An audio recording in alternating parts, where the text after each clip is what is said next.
হরে কৃষ্ণ।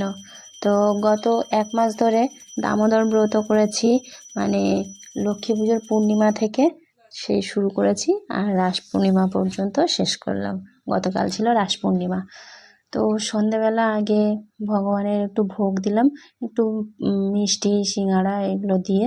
আর সব মিষ্টিগুলো ভাজা মিষ্টি, মানে এতদিন না এই মিষ্টিগুলো দিয়ে আমি ভোগ দিইনি আর নিজেও খাইনি।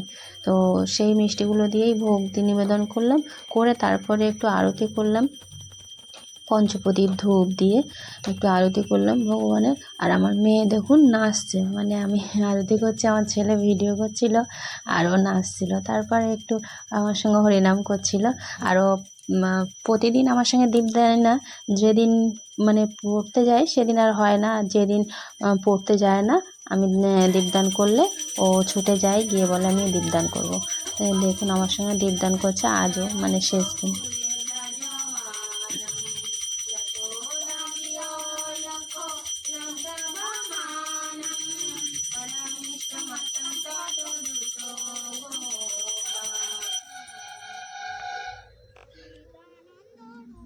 তো দেখুন কি সুন্দর গান করলো আমার সঙ্গে, নমামি শরম সচ্চিদানন্দ রূপং লসৎকুণ্ডলং গোকুলে ভ্রাজমানম।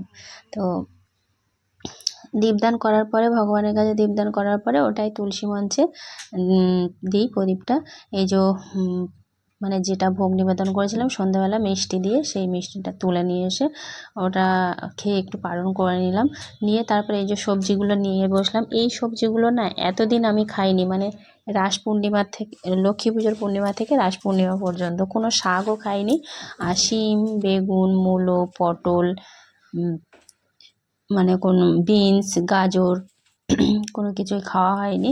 তো সেইগুলো আজকে সব রকম দিয়ে একটা পাঁচমিশালি তরকারি করব আর একটু খিচুড়ি করব, করে ওটা খেয়েই পালন করব।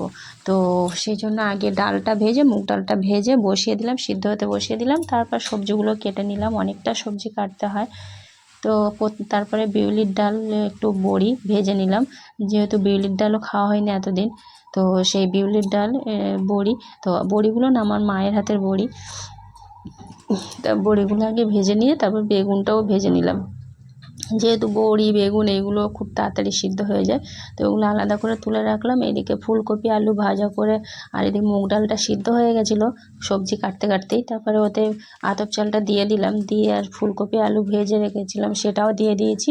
দিয়ে তারপরে একসঙ্গেই মশলা করে নিয়েছি লাবড়া আর খিচুড়ি, মানে জিরে, তেজপাতা, শুকনো লঙ্কা ফোড়ন দিয়েছি, দিয়ে তার উপরে আদা, কাঁচা লঙ্কা, একসঙ্গে পেস্ট করে রেখেছিলাম সেটা দিয়েছি, টমেটো দিয়ে বেশ অনেকটা মশলা একসঙ্গে পেস্ট করে নিয়েছি, মানে কষিয়ে নিয়েছি। ওটা পেস্ট করে নিয়েছিলাম, সেটাই কষিয়ে নিয়েছি একসঙ্গে, দুটো রান্না হয়ে যাবে। তো কষানোর পরে অর্ধেকটা খিচুড়িতে দিয়ে দিলাম, আর অর্ধেকটা বড়ি আর বেগুনটা ভেজে রেখেছিলাম তাতে তুলে রাখলাম। দিয়ে রেখে তারপর অল্প একটু সর্ষের তেল, আর সর্ষের তেলও এতদিন খাইনি জানেন, মানে 1 মাস সর্ষের তেল খাইনি, সানফ্লাওয়ার অয়েলেই খেয়েছি। তো আজকে সব রান্নাটা সর্ষের তেলেই করব। সর্ষের তেলের উপর আবার ফের একটু তেজপাতা জিরে ফোড়ন দিলাম, দিয়ে আর প্রথমে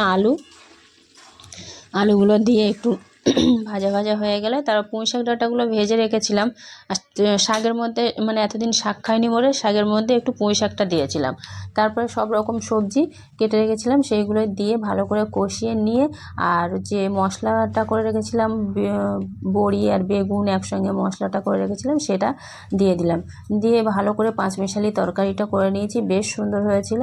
আর তারপরে পাঁপড় ছিল ঘরে, সেই পাঁপড়টাও ভেজে নিয়েছি, বেশ 1 থালা পাঁপড় ভেজে নিয়েছি। নিয়ে তারপরে চলে আসলাম খাওয়া দাওয়া করতে। মানে এতদিন তো খাওয়া হয়নি এই সর্ষের তেল এরকম এই সবজিগুলো, তো সেইগুলো বসে পড়লাম।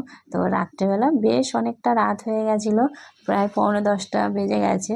আর আমি অত রাত্রে খাই না, কিন্তু কি করব। তো খিচুড়িটা করে রেখেছিলাম আর গরম মশলা দিয়ে রেখেছিলাম, দিয়ে ঢাকা দিয়ে রেখেছিলাম। এবার খাওয়ার সময় ওই ঢাকনাটা খুলে আর একটু অল্প ঘি দিয়ে দিয়েছি, মানে সরাসরি আমরা ঘি খেতে পারি না, কিন্তু ওই মানে খিচুড়ি বিরিয়ানি এর মধ্যে দিয়ে অল্প, আমি বেশি দিই না, অল্প করেই দিই। তা দিয়ে তারপরে খিচুড়িটা ভালো করে সুন্দর করে মাখিয়ে নিয়েছি। আর পাঁচমিশালি তরকারি খিচুড়িতে একটু না মিষ্টির জন্য একটু বাতাসা দিয়েছি, যেহেতু চিনি খাওয়া হয় না।